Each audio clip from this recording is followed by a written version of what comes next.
Imagine, if you will, a night sky over North America, but not the North America we know.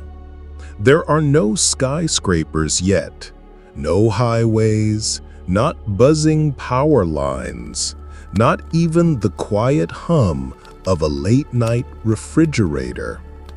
Instead, the land is sleeping under a thick white blanket, a blanket so heavy it has pressed down the earth itself. It is the Ice Age.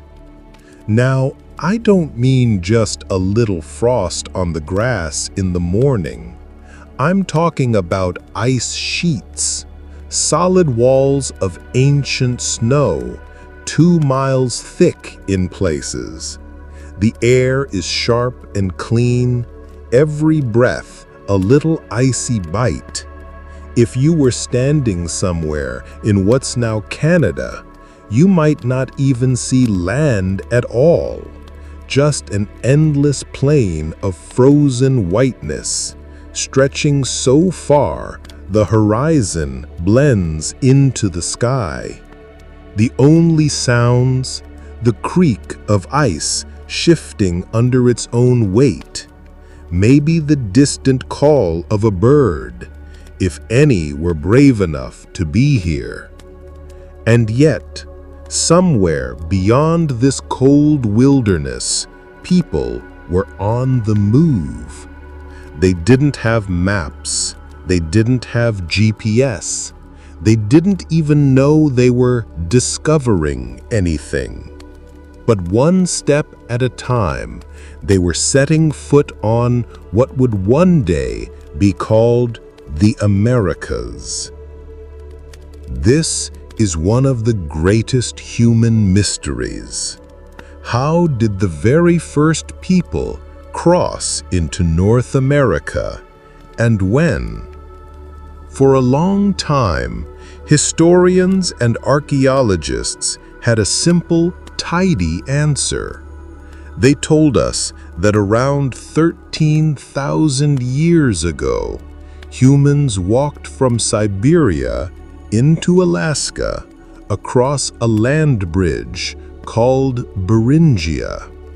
This bridge wasn't a bridge like we imagine. It wasn't made of stone or steel. It was land, wide enough to hold entire herds of mammoths connecting Asia and North America when sea levels were much lower. The theory went like this. People crossed the bridge, found a gap in the ice sheets, and moved south into warmer lands, bringing with them stone tools, fire, and the courage to face saber-toothed cats. It was a neat story. Too neat, perhaps. Because over time, little clues began to pop up. Clues that didn't quite fit. Ancient spear points found in places they shouldn't be. Footprints preserved in mud that seemed far too old. And most troubling of all, evidence that humans may have been here thousands of years earlier than the official story allowed. So tonight, we're going to wander through that mystery together. We'll meet ancient hunters chasing mammoths across frozen plains. We'll follow trails through forests that no longer exist, past rivers long since buried under ice. And we'll sit by the campfires of people who may have walked this land 20,000, even 30,000 years ago. If true, that would mean humans were in the Americas while glaciers still ruled the North, long before the accepted timeline. But first, let's set the scene. Because to understand how anyone could cross into this icy, dangerous continent, we need to picture what the world really was like during the last ice age. It's about 20,000 years ago. The world is cooler, much cooler than today. Vast glaciers cover Canada and much of the northern United States. Oceans are lower by more than 300 feet because so much water is locked up in ice. This reveals land that is now underwater, including that famous Bering land bridge. Beringia was no narrow strip of dirt. It was a massive expanse, up to 1,000 miles wide in places, connecting Siberia to Alaska. And here's the surprising part. It wasn't all ice and snow.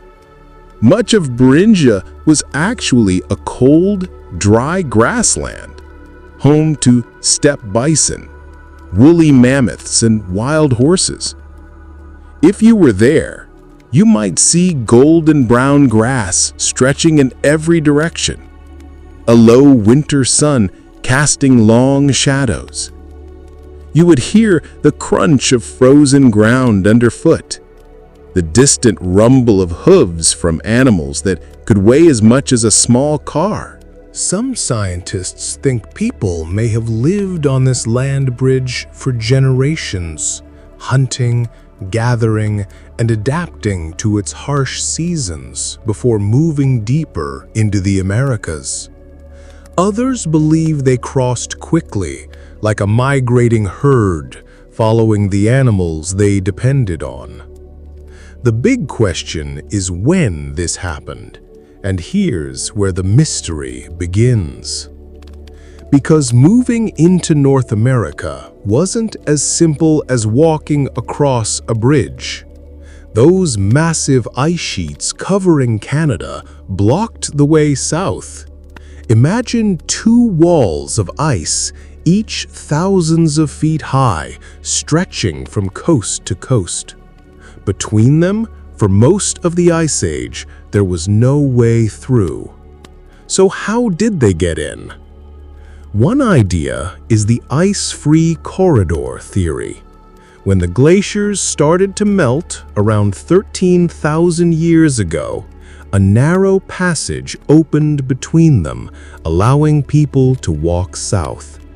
This is the classic explanation that dominated textbooks for decades, but new discoveries have poked holes in this tidy theory. Sites in places like Chile, Florida, and even the Yukon seem to suggest people were here before the corridor existed, which means maybe they didn't walk through the middle at all. That leads us to another possibility, the coastal migration theory. Picture small groups of Ice Age people traveling not over the frozen land, but along the edge of the Pacific coastline, perhaps using simple boats or rafts. The ocean then was far lower, meaning there were more beaches and islands than today. They could have followed rich coastal waters, teeming with fish, seals, and seabirds, like a prehistoric seafood buffet. The trouble? Much of that ancient coastline is now underwater, hidden beneath the Pacific Ocean, making it hard to find the evidence. Still, a few tantalizing clues have emerged. Stone tools on islands, ancient campsites tucked into caves above the waterline, suggesting this watery route may be older than the land bridge story. It's here that our mystery deepens, because once you start looking for the first footsteps in the Americas, you realize they're scattered and faint, like footprints in melting snow. Some point one way, some another. Or the first people hardy hunters chasing mammoths across Beringia, or coastal navigators skimming along the shoreline. Or, here's a wilder thought, Could they have come from somewhere else entirely? As we drift into this story, I want you to imagine the world not as fixed and certain, but as a shifting puzzle. Each discovery adds a piece, but the picture is never quite finished. And tonight, we're going to slowly put those pieces on the table. So, let's step back into that frozen world. The wind is low and steady. The snow under your boots squeaks with that dry, bitter cold sound. Ahead, there's the faint glow of a fire. A small group huddled close, their breath steaming in the frigid air. A child's laughter cuts through the night as someone tosses a scrap of fur over their head. Somewhere in the darkness, a mammoth bellows, the sound rolling over the ice like distant thunder. These are the people who will shape the future of two continents, even if they don't know it yet. Picture the night fading into a slow, pale sunrise. The air is so cold it almost crackles in your lungs. The horizon begins to blush, pale pinks and faint gold spilling across a sky so vast it seems to swallow you whole. The ice sheets to the south glint like mountains made of frozen glass. Every now and then, a faint echo of cracking ice booms across the distance, like the sound of an old ship's hull under strain. A small band of people is already awake. They're wrapped in furs, some heavy and dark from musk oxen, others a mottled gray-white from snow hares.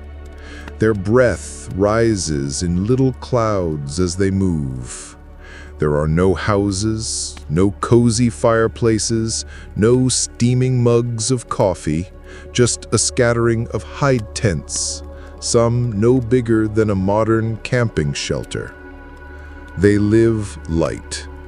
Everything they own can be carried on their backs, pulled on sleds, or lashed to the shoulders of patient, grumbling dogs. These are not the kind of people who can afford to linger. The Ice Age landscape is beautiful, yes, but it's also a fickle, dangerous place. Food can vanish with a single storm. Rivers freeze solid. Herds migrate hundreds of miles away without warning. To survive here, you have to read the land the way we might read a weather app, by looking at the clouds, listening to the wind, and noticing the tracks pressed into the snow. And then there's the game they hunt. You've seen mammoths in pictures, towering beasts, tusks curling like ivory question marks. But up close, they're even more impressive. A full-grown male can weigh 12 tons. They travel in herds, moving slowly across the tundra, their shaggy hair dusted with frost. They are walking treasure chests of food, fur, bone, and fat. For hunters, bringing one down is a feast and a supply store in all-in-one. But it's also dangerous business. One wrong move, and you're a smear in the snow. These Ice Age hunters also go after steppe bison, caribou, wild horses, and if luck turns sour, smaller game like hares and ptarmigans. Every kill matters. They use every part of the animal. Meat for food, hides for clothing and shelter, bones for tools. Even sinew, dried and twisted, becomes a strong cord to lash a spear point or stitch warm boots. But this isn't just about survival. Around the fire, life is warm in a different way.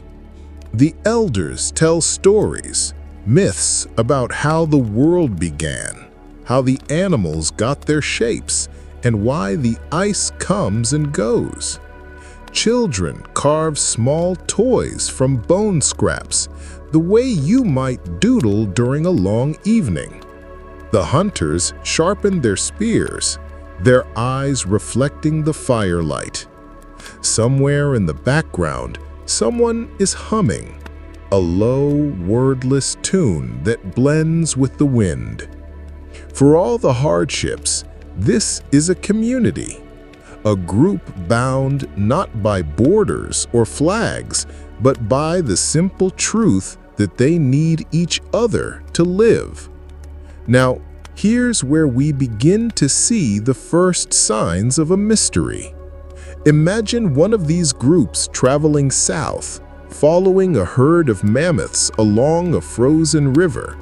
They don't know it, but they're walking toward history, toward a place where their descendants might one day be discovered by scientists poking at old layers of dirt. Thousands of years later, in our own time, archaeologists dig down and find a scatter of stone tools, small, carefully chipped spear points. They're unlike the famous Clovis points, the sharp, fluted blades once thought to belong to the very first Americans. These are older, much older. And that's when the neat Clovis first theory starts to wobble. For decades, American archaeology had a kind of unwritten law. The first people arrived about 13,000 years ago. Anything older than that? Impossible, or at least highly suspicious. The Clovis culture, with its beautifully crafted spear points, was considered the first chapter of human history in the Americas. You'd find Clovis points in New Mexico, Texas, the Dakotas, and the assumption was they had spread from north to south, like the first wave of humanity here. But then came sites that didn't fit. In places like Monte Verde in Chile, scientists found evidence of human life nearly 14,500 years old, thousands of years before Clovis. That's nearly the other end of the continent from the Bering land bridge, which begged the question, if people were in Chile that early, how long had they been traveling before that? How long had they been in the Americas at all? And how did they get there so fast? One possibility is that the first travelers moved along the Pacific coast much earlier than we once believed. You can almost imagine it. Small groups building simple rafts from driftwood, hugging the shoreline, paddling past ice cliffs and rocky coves. They might have found pockets of open land, rich with shellfish, fish, and seabirds, where they could rest and refuel before moving on. The journey would have been dangerous. Storms could smash boats against rocks. Cold could sap your strength in minutes. But for people used to living on the edge of the ice, the rewards might have been worth the risk. The sea was, in many ways, more predictable than the land. Tides came and went, seasons returned, fish swam in familiar patterns. Still, if this coastal migration happened, much of the evidence now lies underwater, drowned by the rising seas after the Ice Age ended. The deeper we look, the more the first footsteps in America become ghostly, half seen, half guessed. There are stone tools in the Yukon, shaped in ways that suggest an ancient tradition. There are footprints in New Mexico, pressed into what was once a muddy lakeshore that some scientists claim are over 20,000 years old. If that's true, it would shatter the old timelines completely. It would mean these people, the ones we're imagining now, waking in the pale light of an ice age dawn, were here far earlier than we ever dreamed. And so we're left with two stories running side by side. One, the safe, tidy version told for most of the 20th century. People arrive at 13,000 years ago through the ice-free corridor, armed with Clovis points. And two, the messy, scattered evidence suggesting people were here far earlier, traveling along coastlines or even arriving in ways we haven't yet imagined. The truth may be a mix of both, but for now, let's follow the trail of those early travelers, whether they came by land, sea, or some winding path in between, and see where it leads. Let's step away from the roaring mammoths and icy plains for a moment and fast forward. Not to the present day, but to a warmer stretch of the Ice Age, when the glaciers still ruled the north, but much of what is now the American Southwest was a very different place. You're standing at the edge of a shallow lake in what we now call New Mexico. The air is dry, the horizon wide and flat. Water laps gently at a muddy shoreline. Nearby, tall grasses sway in the wind. Maybe you hear the calls of birds skimming over the surface. And then, just for a moment, you see it, a barefoot human figure stepping into the mud. Then another, and another.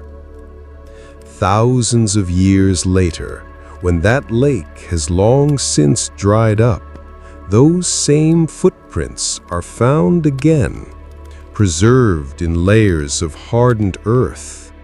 They are so clear you can almost feel the weight of the person who made them. See the shape of their toes, the curve of their arch. And here's the kicker. Some scientists say these footprints are over 20,000 years old.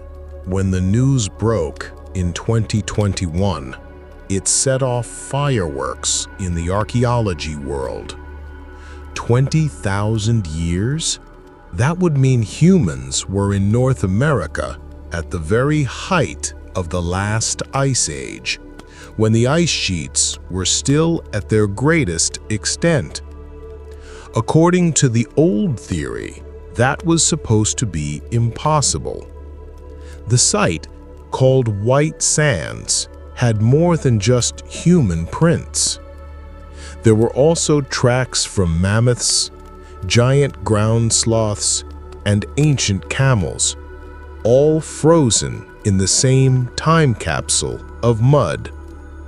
The dating came from tiny seeds embedded in the footprints, analyzed using radiocarbon techniques. Some researchers hailed it as the smoking gun that proved humans were here far earlier than we thought. Others were more cautious, arguing that the dating could be off, that maybe the seeds came from older material in the ground. That's the frustrating beauty of archaeology. Even the clearest footprints can lead you into muddy arguments. And White Sands isn't the only puzzle piece. Let's travel north now to a wind-swept bluff in the Yukon called the Bluefish Caves. In the 1970s, archaeologists digging here found bones, mostly from horses and other Ice Age animals. But these weren't just any bones. Some bore fine, deliberate cut marks, slices that looked exactly like they'd been made by stone tools, the kind of marks you'd expect if someone had butchered an animal for meat. Here's the twist. Those bones were dated to as much as 24,000 years old. If that's true, it would mean humans were in the far north of the Americas during the peak of the Ice Age, possibly living in what's called the Beringian standstill, a period when people may have lived for thousands of years in the region around the Bering land bridge, waiting for the glaciers to retreat before moving south. Of course, not everyone agreed. Some argued the marks could be from natural processes, rocks scraping bones in moving sediment. But for many archaeologists, the Bluefish Caves still stand as one of the strongest cases for very early human presence. Think about that for a second. If people were living in Chile 14,500 years ago, they had to have entered the continent long before that date, maybe thousands of years before, to travel all the way from the far north to the far south. Which means the old 13,000 years ago entry date was looking more and more unlikely. But perhaps the most controversial evidence of all comes from places like Cerruti Mastodon site in California. Here, scientists in 2017 claimed they had found broken mastodon bones and stone tools dating back 130,000 years. Yes, you heard that right. 130,000. That's so far outside the accepted range that many archaeologists nearly spat out their coffee. The idea that humans, or even some earlier human species, were in North America that long ago was, to most experts, absurd. The tools could be broken rocks. The bone fractures could be natural. But to the team who discovered them, they looked like deliberate work from human hands. It's worth noting, this site remains highly controversial, with most researchers rejecting the claim outright. Still, it sits there, an outlier in the data, something that might make more sense decades from now if other evidence turns up. The deeper we dig into these early sites, the more the story of the first Americans begins to feel less like a neat timeline and more like a sprawling detective novel with missing chapters. For every site that gets widely accepted, there's another that gets challenged or dismissed. Dates are debated. Tool marks are reinterpreted. One year's game-changing discovery becomes next year's interesting but inconclusive. And yet, slowly, a picture is forming. It's a picture of humans arriving earlier than once thought, maybe along multiple routes, at different times, from different starting points. It's a picture of adaptability, ingenuity, and sheer stubborn survival against one of the harshest climates the planet has ever known. So, here's where we stand. The old Clovis first model, all but gone. Evidence for people in the Americas before 13,000 years ago, growing steadily. How early could they have been here? Possibly 20,000 years, maybe even earlier, though the farther back we go, the harder it gets to prove. Next, we're going to pull back from the debate and focus on something else. What exactly did these early people look like? What tools did they carry? What clothes did they wear? How did they move through this icy wilderness? Because the more vividly we picture them, the more this stops feeling like abstract science and starts feeling like a human story. The wind is restless tonight. It slides over the frozen plains in long sighs, rattling the edges of hide tents. A small fire throws just enough light to show the curve of a cheek, the glint of a flint blade in a pair of calloused hands. These are the first Americans, not in the sense of passports or flags, but in the purest, deepest meaning of the phrase. People whose families have never known a world without ice. People whose lives are tuned to the migrations of animals, the thaw of rivers, and the fragile balance between hunger and plenty. So, what did they look like? We can't know for certain, but ancient remains give us some clues. In 2013, scientists in Alaska discovered the 11,500-year-old remains of a child, nicknamed Zakhachit-Yanantetegai, Sunrise Girl Child in the language of the local Tanana people. Her DNA told a remarkable story. She belonged to a population distinct from later Native American groups, suggesting she was part of an early branch, people who had been living in the far north for thousands of years before the ice began to retreat. Their faces might have been weathered by wind and sun, their skin tanned from long days in open landscapes. Clothing was practical above all else. Layers of animal hides, fur-lined boots, hoods pulled tight against the cold. The smell of smoke from countless fires would cling to everything they wore, keeping away insects in the warmer months. Now, let's talk tools. Stone was the lifeblood of survival, shaped into points, blades, and scrapers. A single spear point could take hours of careful flaking. It wasn't just about sharpness, it was about balance, weight, the way it would fly through the air or pierce a hide. Bone and antler were just as important, carved into needles, awls, and hooks.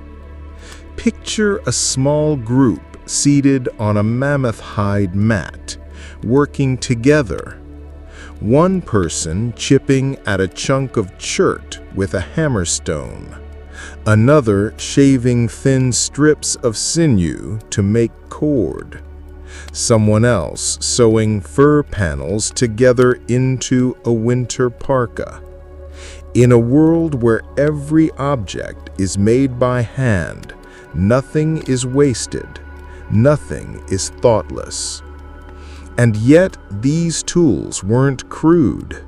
They were elegant in their efficiency, built to last through bitter seasons and to be repaired, not discarded.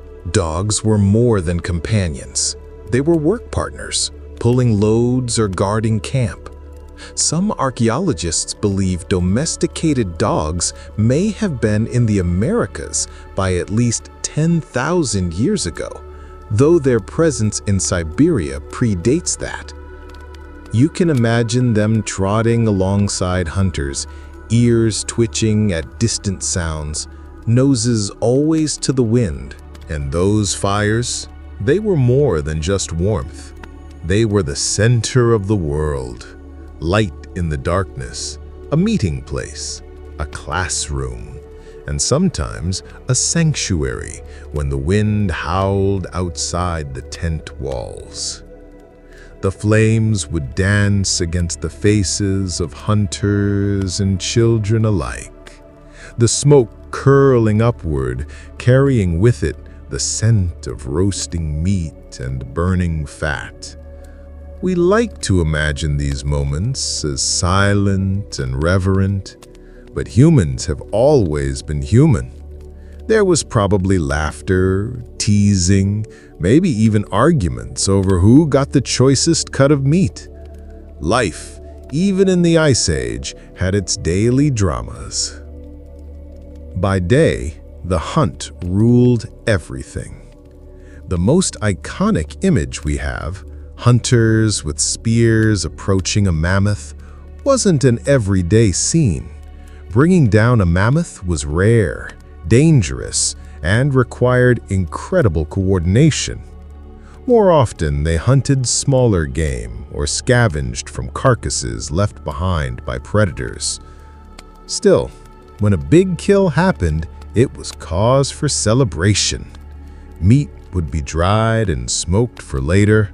Fat was rendered into tallow for cooking and lamp fuel. Bones were cracked open for the rich marrow inside. Hide was stretched and scraped into soft, durable leather.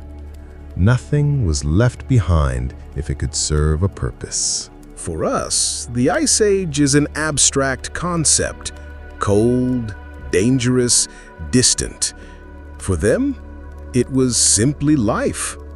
It was the rhythm of seasons, the passing of herds, the quiet work of survival. And though their tools were simple by our standards, their mastery of the land was absolute. They could look at a sky heavy with clouds and tell whether the snow would be deep and powdery or wet and heavy. They could taste the air and know if the river ice was safe. They could listen to the faint crack of a branch in the forest and know if it was a bison, a wolf, or something worse. Now, here's the haunting thought. Every single person alive in the Americas today, whether Native American, immigrant, or descendant of settlers, lives in a world shaped by the footsteps of these Ice Age wanderers. And yet, most of their story is still hidden beneath layers of earth and ice, waiting for us to find it. In the next part, we're going to shift our focus to the possible routes these people took to enter and spread across the continent, and how climate, ice, and sheer human will shaped those journeys. The map of the world 20,000 years ago didn't look like the one hanging in your classroom as a kid. The continents were in the same place, yes, but the edges were different, pulled out like a shirt too big for its frame. Coastlines stretched farther into the sea because the oceans were hundreds of feet lower than they are today. And between Asia and North America was Beringia, a broad sweep of land that would today be drowned beneath the Bering Strait. Beringia wasn't just a bridge, it was an entire country in its own right.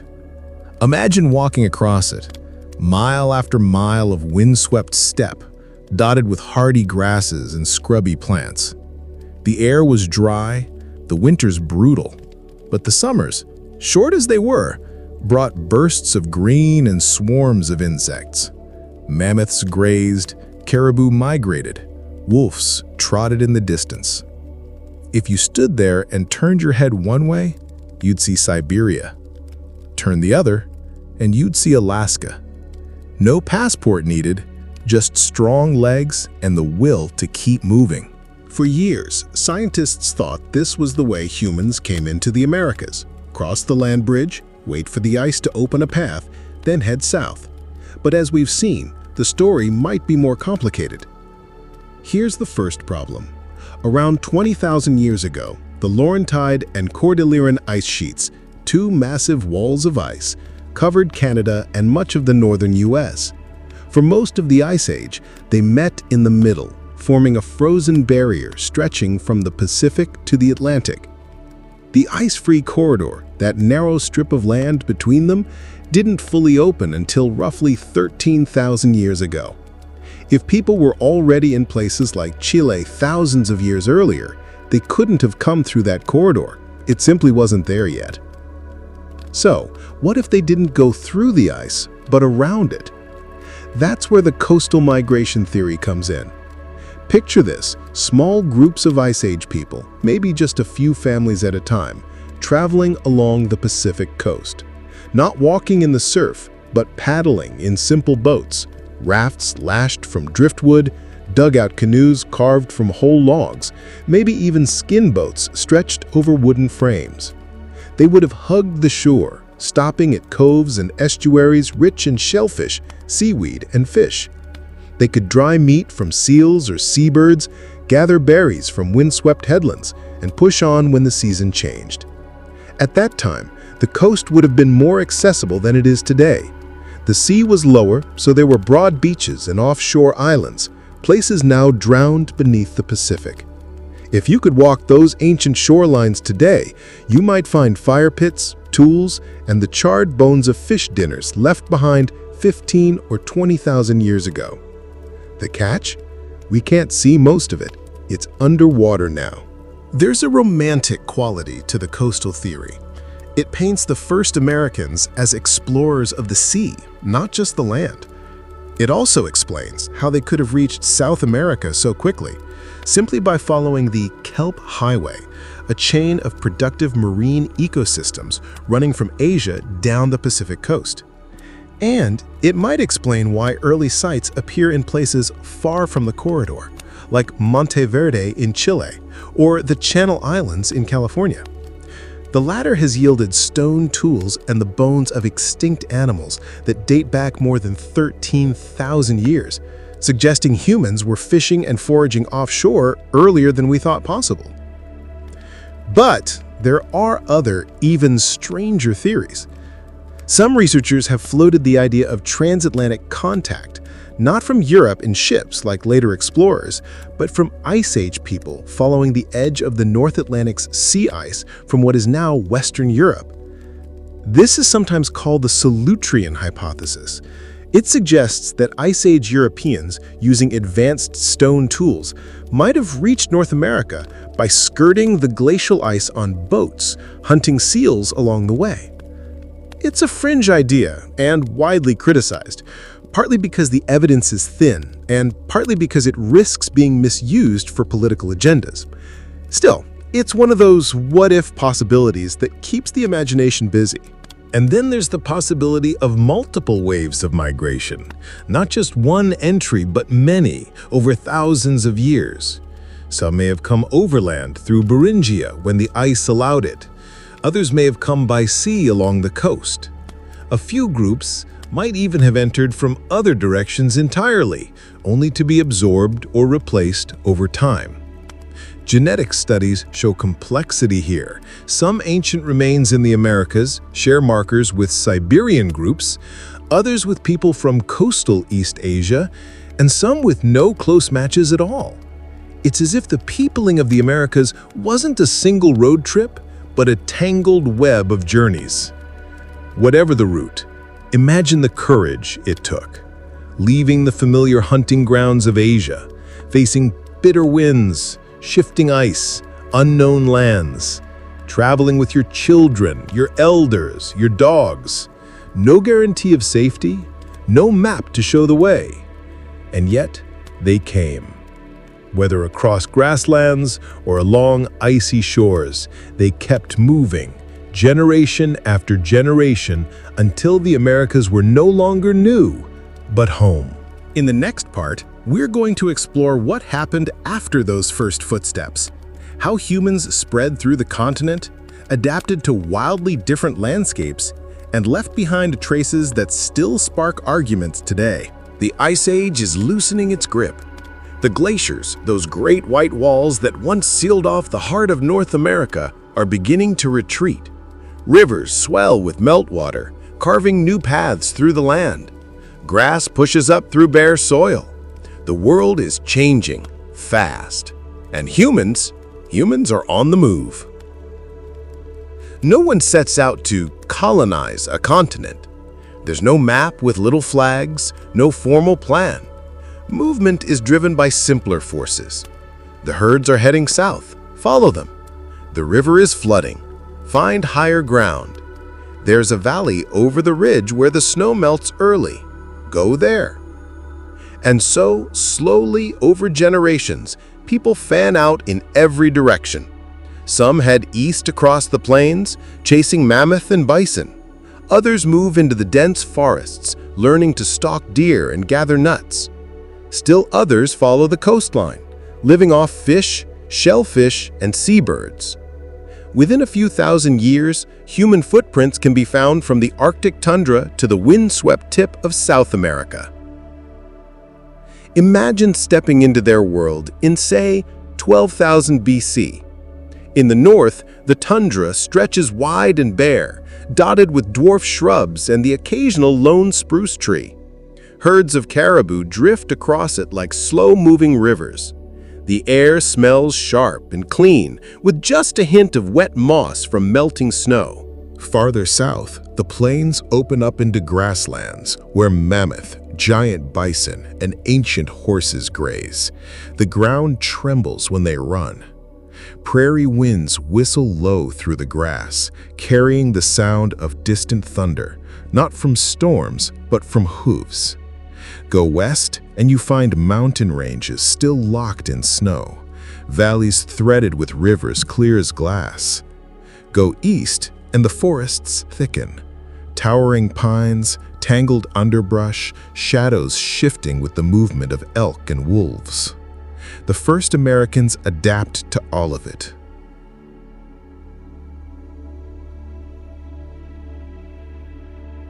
Their tools evolve with the land. In the open plains, long spears tipped with fluted points, like the famous Clovis points, are the weapons of choice. In dense forests, smaller, lighter darts and atlatls, spear throwers, allow for quick, precise hunting. Coastal groups develop fishing gear, barbed points, fish hooks carved from bone, woven nets from plant fibers.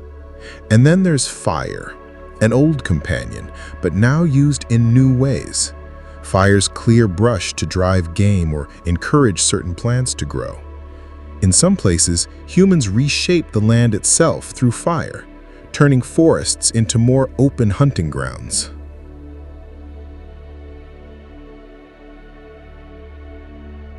Food is still hunted and gathered, but diets diversify.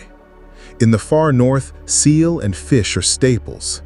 In the plains, bison and mammoth dominate. In the forests, nuts, berries, and roots supplement the hunt. Along the Pacific coast, it's a seafood feast. Salmon runs so dense, you can practically scoop the fish from the water by hand.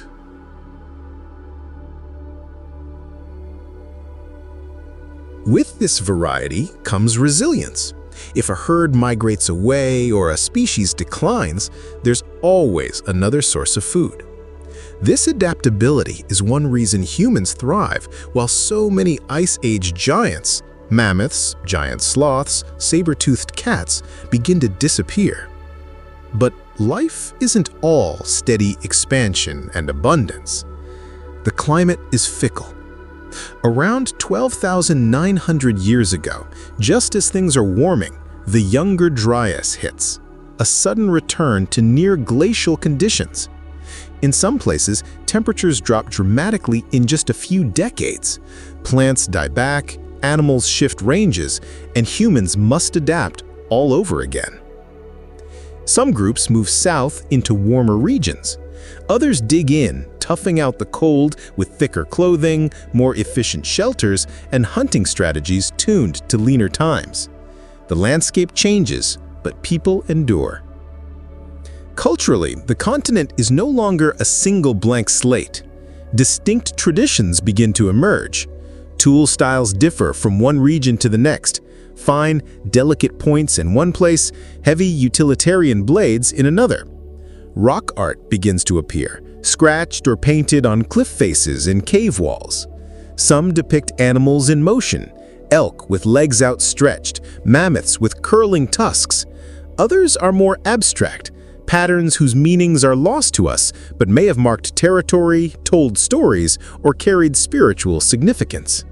Even in the harshest environments, humans are not just surviving. They are making art, telling stories, and passing down knowledge. One thing becomes clear. By the time the Ice Age truly ends, humans are no longer newcomers here. They are part of the ecosystem.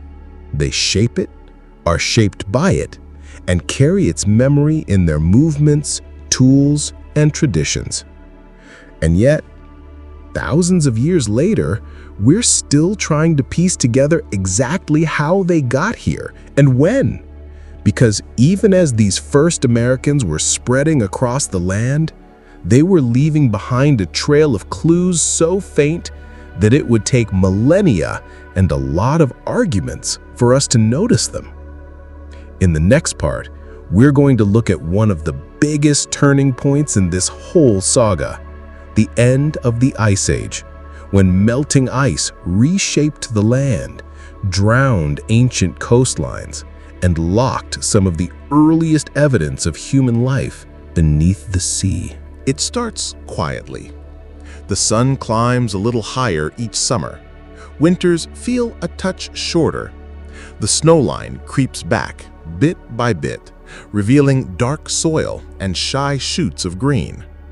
No one alive at the time knows they're standing in the last act of the Ice Age, but they can feel the shift.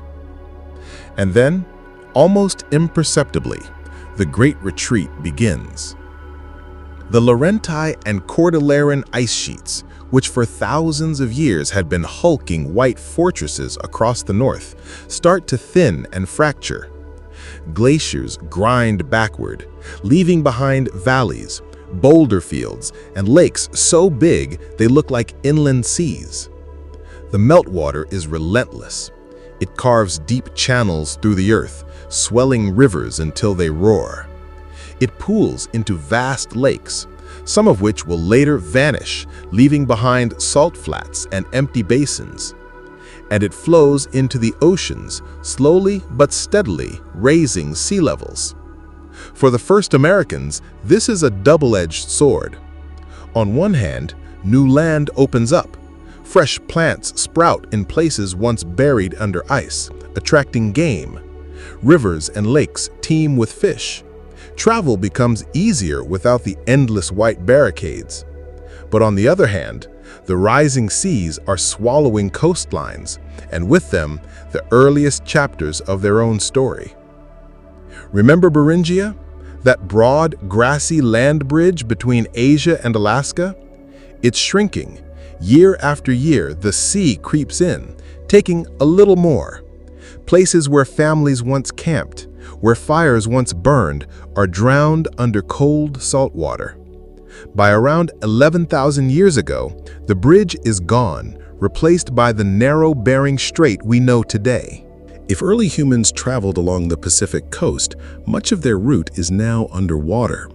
The ancient beaches, the coves where they hauled up boats, the tide pools where children played, all lost beneath waves. The ocean is not gentle. It erases without sentiment, rolling over stone tools and hearths, scattering them beneath silt and kelp. This means that what we know of the first Americans is, quite literally, only the tip of the iceberg. The rest, the earliest parts, may lie hidden far out at sea, waiting for some future technology to bring them back to light. Underwater archaeology is still young, and the cold waters off Alaska and British Columbia are not forgiving places to work. But now and then, tantalizing hints appear. A submerged landscape off the coast of British Columbia yields stone tools. Offshore sonar surveys reveal drowned river valleys and plateaus, possible ancient campsites beneath hundreds of feet of water. Each discovery is a reminder the story we're telling now is incomplete. The melting ice doesn't just change the land, it changes life itself. The Ice Age giants, once rulers of the plains, begin to vanish. Mammoths disappear. Giant ground sloths, saber-toothed cats, and American lions follow. Some scientists blame hunting. Others say the shifting climate was too much for them to adapt to. Most likely, it's a cruel combination of both. For humans, the loss of these animals means new strategies. They focus more on smaller game, deer, bison, elk. Plant gathering becomes increasingly important. Fishing turns from an occasional meal into a staple in many regions. In some places, people begin to settle for longer stretches in one location, building sturdier shelters, caching food for the winter. This is still a world of hunters and gatherers, but the pace of movement slows. And culturally, the melting ice is like lifting a curtain. Regions become more distinct. People in the Arctic develop traditions entirely different from those in the southern plains or the Pacific coast. Tool styles branch out even further. Rock art blossoms in some areas, suggesting spiritual or ceremonial life is deepening alongside survival skills. We even begin to see the first hints of long-distance trade. Obsidian from one mountain range turns up hundreds of miles away, carried hand-to-hand through networks of exchange. Seashells appear far inland. People are talking, meeting, sharing, not as isolated bands, but as part of a continent-wide human web. But for all these changes, the earliest part of the journey, the arrival, is slipping further out of reach. The land bridge is gone. The ice-free corridor is open, but too late to explain the oldest evidence we've found. And the coastlines where the earliest travelers might have left their mark are drowned. For archaeologists thousands of years later, it will be like trying to read the first pages of a book when those pages have been torn out and scattered into the sea. In the next part, we'll turn to the modern search, how scientists today are piecing together this mystery with stone tools, DNA, and the occasional lucky find that sends the whole field buzzing. And we'll talk about why this debate matters, not just to archaeologists, but to the descendants of those first Americans. Fast forward thousands of years from those first human footprints in North America to a world of pickup trucks, GPS, and satellite imagery. The land has changed beyond recognition. Mammoths are gone. The great ice sheets have melted into lakes and rivers, and the human population is now measured in millions. And yet, the traces of the first arrivals are still here, hidden, waiting. Some lie beneath forest canopies, some under farmland, others trapped in layers of sediment that no one's touched for 10,000 years. The clues are faint: a flake of obsidian from a spear point, a scatter of charcoal from an ancient fire, a fossilized footprint in a dried-up lake bed. For archaeologists, each find is like hearing a whisper from the ice edge. For most of the 20th century, the accepted story went something like this. About 13,000 years ago, people from Siberia crossed the Bering land bridge, walked down the ice-free corridor between the Laurentide and Cordilleran ice sheets, and spread quickly across the Americas. These people, known for their distinctive stone points, were called the Clovis culture, and they were believed to be the very first Americans. It was neat, tidy, and for decades unquestioned. But science is rarely neat. The first big crack appeared in the late 20th century, when sites like Monteverde in southern Chile were dated to about 14,500 years ago, well before the Clovis people were supposed to have arrived. That alone threw the timeline into chaos. If people were in southern Chile that early, they had to have entered the Americas thousands of years before Clovis, and they likely didn't use the ice-free corridor at all. Other sites followed: Bluefish Caves in Canada, Meadowcroft Rock Shelter in Pennsylvania, Page Ladson in Florida. Each one added to the growing pile of evidence for a pre-Clovis human presence. Suddenly, the tidy Clovis first model started to look more like, well, a half-finished puzzle. Today, archaeologists have three main suspects for how the first Americans arrived. 1. The ice-free corridor theory, the old standby. People came over Beringia and moved south between retreating ice sheets. This still works for Clovis and later cultures, but not for the earliest arrivals. 2. The Pacific Coast migration.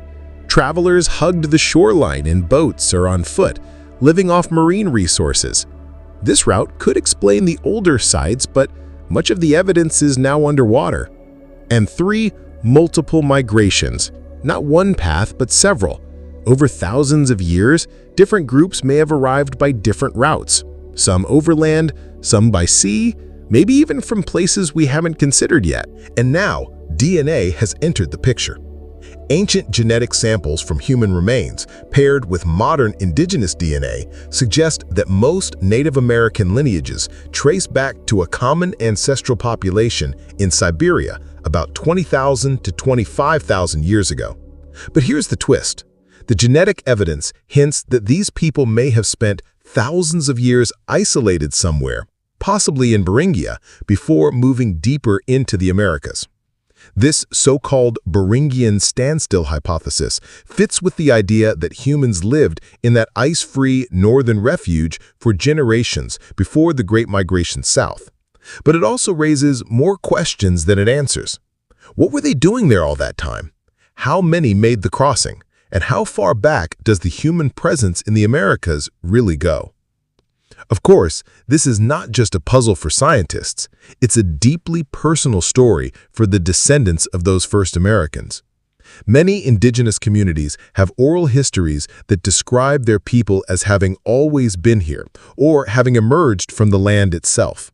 These traditions don't necessarily align with the timelines and migration routes of archaeology, and the tension between scientific narratives and cultural traditions can be complicated. Add to that the fact that many ancient remains have been mishandled or taken without consent, and you can see why this search for the first Americans isn't just about carbon dating and stone tools. It's also about trust, respect, and collaboration. Sometimes the debates get heated. A new find will make headlines claiming to push back the date of human arrival by thousands of years. Within months, other scientists will publish rebuttals, challenging the evidence. Was that stone really shaped by humans or just by nature? Was that charcoal from a campfire or from a lightning strike? This back and forth can be frustrating for outsiders, but it's part of how science works. Archaeology, especially of something as old and scarce as Ice Age America, is a messy, cautious business. You don't rewrite the textbooks without a fight. Still, with every discovery, whether it's a footprint in White Sands, New Mexico dated to 23,000 years ago, or a submerged site off the Pacific coast, the mystery deepens and the story gets richer. We may never know the exact moment when the first humans stepped onto the American continent, but the hunt for that answer is, in its own way, as fascinating as the answer itself.